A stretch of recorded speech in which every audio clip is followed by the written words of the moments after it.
After years of guilt tripping, my husband's parent announced, "We're moving in with you. It's your duty to take care of us." My husband sighed, "We can make it work." I smirked, pointed at their suitcases, and said, "Funny, because I just booked you a one-way trip somewhere else." Their shocked silence was priceless. Alright, so here's the story of how my in-laws tried to move into my home without asking, and how I sent them packing before they even got the chance to unpack. This isn't some overnight thing. This was years in the making. Years of guilt tripping, manipulations, and them slowly testing boundaries, pushing further each time. I knew it was coming. I just didn't know when.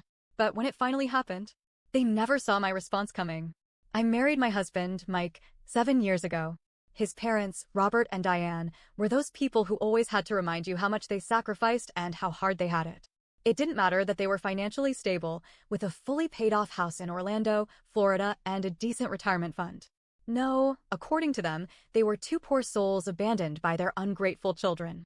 They brought it up every single time we saw them. "Mike, do you know how much we struggled to raise you? All we ever did was give, give, give. And now look at us. One day, you'll regret not spending more time with us." And my personal favorite, it's a parent's job to take care of their children. But when the roles are reversed, suddenly nobody wants to step up. Mike, being the decent guy that he is, would always feel bad. He's a good son.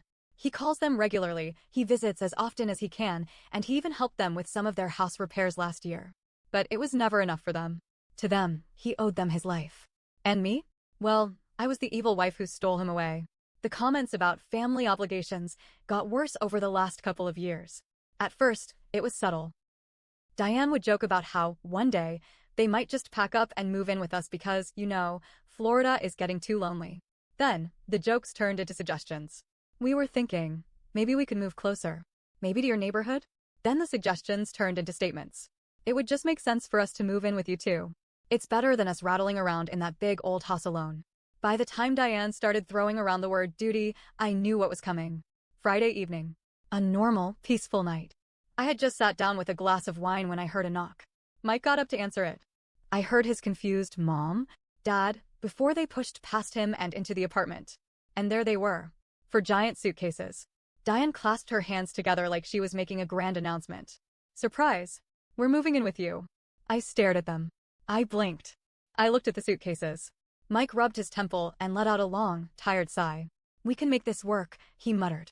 That's when I knew. He had already given up before the battle even started. I smiled. Not a nice smile.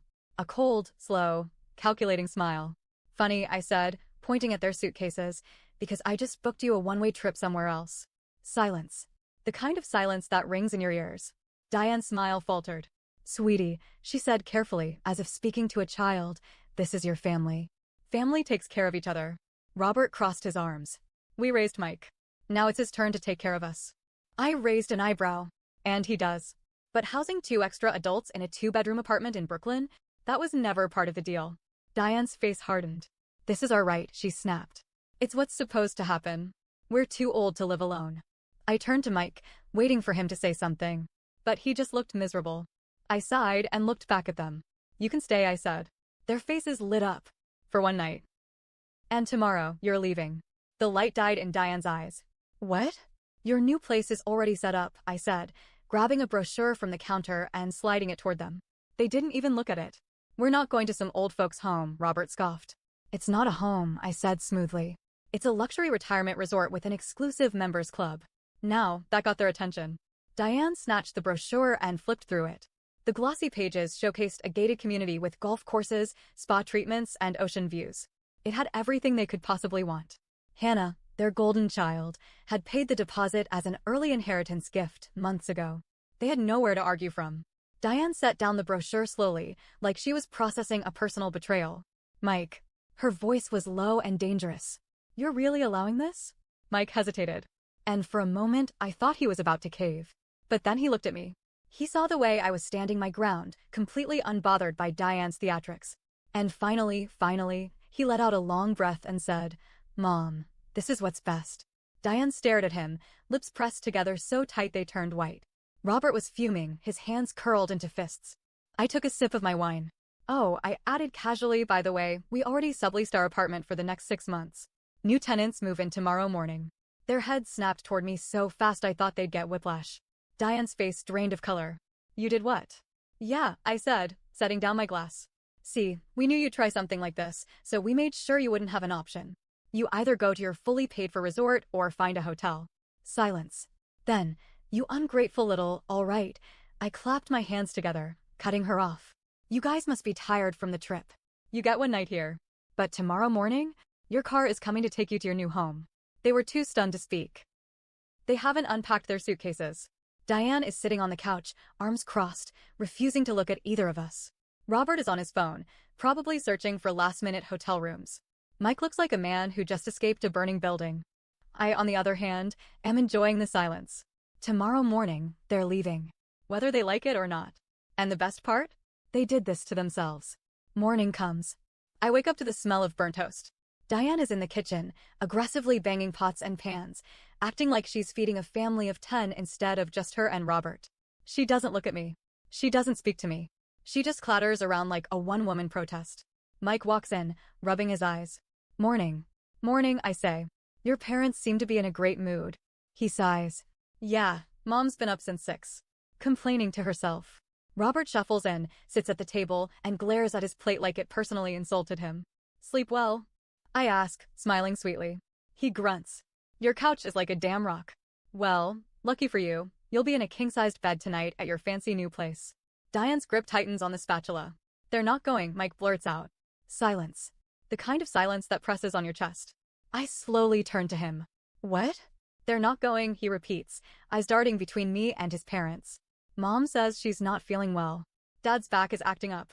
They need time to adjust. Diane groans like she's dying. I feel awful. Robert rubs his lower back dramatically. I can't travel like this. I blink. Then blink again. Okay, I say slowly, so let me get this straight. They were well enough to pack 4 massive suitcases, fly here, carry their bags up the stairs, and cook breakfast. I glance at Diane, who stiffens, but suddenly, they're too weak to sit in a car for a 2-hour ride. Diane gasps like I slapped her. You think I'm faking? Oh, I don't think I say. I know. Mike winces. Robert slams his fist on the table. This is disrespectful. We're your family. And as family, I say sweetly, I'm helping you move into a fully paid-for luxury retirement community instead of crashing in my apartment indefinitely. Diane sniffles loudly. We have nowhere else to go. Sure you do, I say. Your own home in Florida. And that's when it hits me. They didn't sell their house. They didn't lose their house. Their house was still right there in Orlando, waiting for them. This wasn't about needing a place to live. This was about control. I step closer. So, let me ask you something, I say, tilting my head. What was the plan here? Diane wipes a fake tear. We just wanted to be closer to family. I laugh. Okay. So, you just assumed Mike and I would be fine with you showing up unannounced? Robert crosses his arms. We raised Mike. He owes us. Owes? Mike flinches. I nod slowly. So that's what this is about. You think you own him. Diane gasps again, but I'm done with the theatrics. You didn't even ask, I continue. Because you knew we'd say no. And now, you're faking being sick to force us into keeping you here. Diane snaps. Her voice rises to a high-pitched whine. Mike, I told you she'd do this. She's trying to turn you against us. I've seen it from the start. Mike tenses. I stare at her, unimpressed. Nice try. But Mike's not a puppet. Robert shakes his head, turning to his son. Mike. Son, you're really going to let your wife treat us like this? And then, Diane plays her final card. If you make us leave, she whispers, we'll never forgive you. Mike freezes. His face is pale, his hands clenched. I watch as years of guilt claw at him. This is the moment they've been building up to. All the years of, we did everything for you. All the years of, we suffered for you. All the years of, you owe us. And finally, I see something break. Mike slowly looks up. You'll never forgive me? He repeats, voice quiet. Diane nods, eyes gleaming. She thinks she's won. Mike nods once. Then lets out a small, bitter laugh. Good, he says. Because I'm done trying to earn it. Diane recoils like he slapped her. What? Mike looks tired. You've been holding forgiveness over my head since I was a kid. Like a damn hostage negotiation. Robert opens his mouth, but Mike cuts him off. No, you don't get to manipulate me anymore. Diane lets out a choked sob. We're your parents. And I'm your son, not your personal retirement plan. Robert glares. We'll leave, he spits. But don't expect us to ever come back. Mike nods. All right. Diane gasped again. That's it? No begging? No apologies. Mike shrugs. I think I finally realized something. What? Diane snaps. Mike meets her eyes. That no matter what I do, You'll never actually be proud of me. Diane flinches. Robert's face reddens. And suddenly, I can see it. Years of control slipping through their fingers. They realize they lost him. And they lost this battle. Robert stands up so fast the chair scrapes against the floor. This isn't over, he growls. Diane grabs her phone and starts furiously typing. Fine, she snaps. We'll go. But just so you know, we're calling Hannah. I freeze. Because that wasn't part of the plan. Hannah helped set this up. She was on our side. So why did Diane look so smug? Mike frowns. Hannah already knows. She's the one who, Diane laughs. Oh, sweetie. She looks up from her phone, a twisted little smile on her face. Who do you think called us first? My stomach drops. What? Mike stares at her. You're lying. Diane tilts her head. Am I? And then, right on cue, Mike's phone buzzes. He picks it up, stares at the screen. His face goes white. It's Hannah. And suddenly, I have a very bad feeling that we just walked into their trap. Mike stares at his phone, his face pale. Diane smirks, sitting back like she just played the winning hand. Robert folds his arms. Go ahead, son. Answer it. I can feel the tension in the room. Something is off. Hannah was on our side. She helped set up their retirement move. She paid the deposit. So why was she calling now? Mike swallows hard, then presses accept. Hey, he says cautiously. I watch his expression as Hannah's voice fills the room. And immediately, my stomach drops. She's pissed. Mike, what the hell did you do? Mike blinks. What do you mean? They just called me crying, Hannah snaps. Mom says you threw them out on the street like they were trash. I scoff. Oh, give me a break. Hannah hears me. Don't even start, she says sharply. I trusted you to handle this with some respect. But instead, you let your wife, Oh, hell no. Mike bristles. Hannah, this was the plan. We talked about this for months. Yeah, she says coldly. But I didn't expect you to be cruel about it. Cruel? I feel my blood boil. Okay, I say, voice tight, so lying about being sick, showing up unannounced, and trying to manipulate Mike into letting them stay forever, that's not cruel? They're parents, Hannah snaps. Yeah, and they're your problem now, I shoot back. She pauses. And then she drops the real bombshell. They're moving in with me. Mike's jaw drops. Wait, what? You heard me, Hannah says. I'm flying them back to Texas. They're staying with me. I laugh. Actually laugh. Are you serious? I ask. You moved across the country to escape them. Hannah's voice is tight. Yeah, well, maybe I actually give a damn. Mike rubs his temple. Hannah, I don't get it. Why would you? And then I realize it. I piece it together in an instant. She's not helping them. She's getting revenge on me. Hannah never liked me. Oh, she played nice in the beginning, but deep down, she always saw me as the outsider. The one who took her big brother away. I should have known. I should have seen it coming. Because Hannah doesn't just help people out of kindness. She does it when there's something in it for her. And right now? Her reward is making my life hell. She knows that if she takes them in, they'll never stop complaining about me. Every time they whine, she'll have more ammo. She gets to play the good child. The golden savior. The one who rescued them from her horrible, ungrateful brother and his evil wife. And worst of all, she wins. Mike is silent. I can see the war inside him. If he argues, it just proves their point, that I've turned him against them. If he agrees, he's letting Hannah win. Robert smirks. Guess we know which kid actually cares about us. Diane dabs fake tears. I just wish we had a son who loved us like Hannah does. Mike finally speaks. Fine, he says. His voice is flat. Go. Live with Hannah. Diane perks up. Oh, honey, don't be upset. We'll still visit. Mike nods slowly. No, he says. Her smile falters. What? No more visits, he repeats. No more guilt trips. No more surprise appearances. If you move in with Hannah, you stay with Hannah. Silence. Diane's mouth opens and closes. Robert's smirk fades. They were expecting to win. They weren't expecting to lose Mike forever. Diane clears her throat. Well, we should get packing then. Robert nods. Yeah, let's not waste any more time here. They start grabbing their suitcases, moving quickly, too quickly. That's when I notice something strange. Diane isn't sad. Robert isn't mad. They're relieved. And suddenly, I get this awful feeling. Something is wrong. Mike notices too. Why are you in such a hurry? Robert shrugs. No reason. Diane flashes a tight smile. We just don't want to be a bother anymore. Mike and I exchange a look. And then, like a switch flipping, I realize what's happening. They never planned to stay with us long term. They knew we wouldn't allow it. They knew we'd fight it. They wanted us to send them away. Because now they get to play the victims forever. Hannah gets what she wants, eternal moral high ground. And Mike? Mike gets a lifetime of guilt. I feel cold. Because no matter what we do, no matter how we react, they already won. And I have no idea how to stop it. Diane and Robert moved quickly. Too quickly. They weren't defeated, they were relieved. I could see it in Diane's posture, in Robert's sudden calmness. The moment we told them to go live with Hannah, their energy shifted. They had already won. I just didn't know how. And that terrified me. Their car was coming in 30 minutes. Mike was pacing the living room, running his hands through his hair. This doesn't make sense, he muttered. Mom never gives up this easily. She should be furious right now. He was right. Diane wasn't arguing. She wasn't crying. She was too busy texting. I stepped forward. What are you doing? Diane looked up with an innocent smile. Oh, just letting people know where we'll be. Who? I pressed. She didn't answer. Then Robert's phone buzzed, and he snorted. Well, looks like it's out there now. A second later, Mike's phone vibrated like crazy. A storm of notifications. Something was happening. Mike unlocked it, and I saw the color drain from his face. Oh my God. He turned the screen toward me. And there it was. A Facebook post. Diane's status update. We never thought our own son would abandon us. But that's exactly what happened today. After everything we sacrificed, after all the years of love and care, he and his wife threw us out like garbage.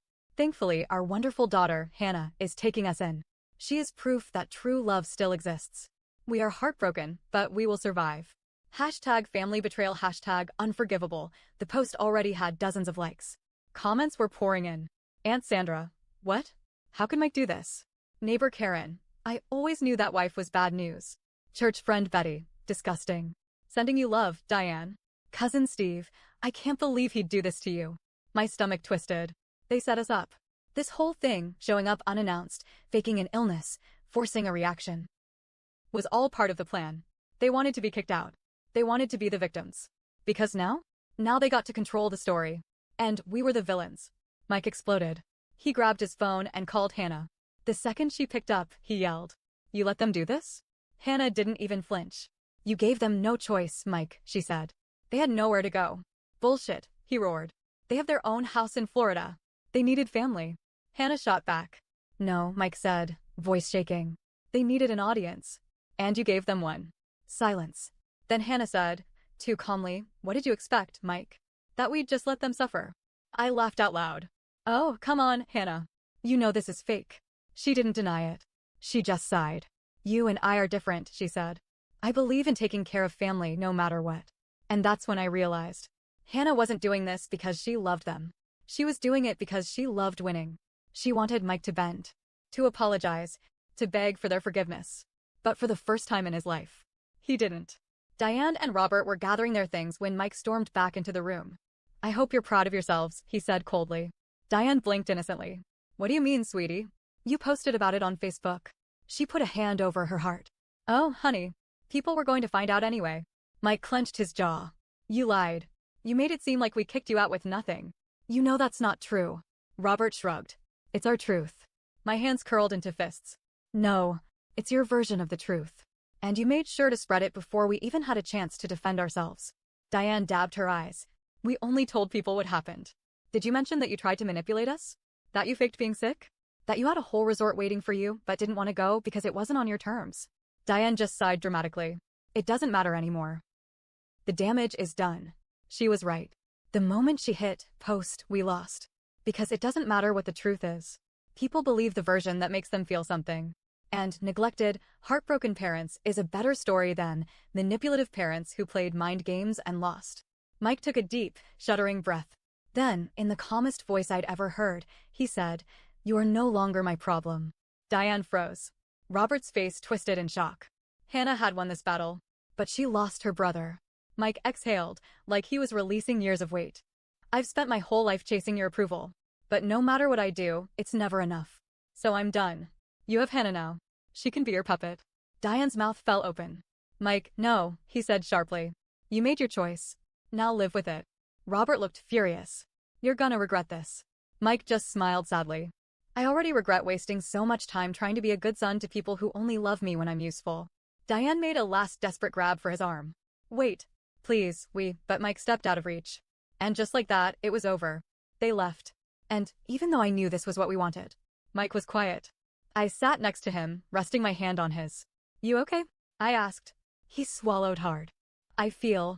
I don't know. Empty? I nodded. That makes sense. We had won the war. That victory felt a lot like mourning. Weeks passed. The Facebook posts spread like wildfire. We got angry calls from relatives. Hannah blocked us. Diane and Robert settled into their new life with her. And for the first time in years, our phones were silent. No guilt trips. No emotional blackmail. No surprise visits. Just peace. One night, as we sat on the couch, Mike sighed. It's weird, he admitted. I thought I'd feel worse. But you don't. He shook his head. No, he said softly. I feel free. And finally, he smiled.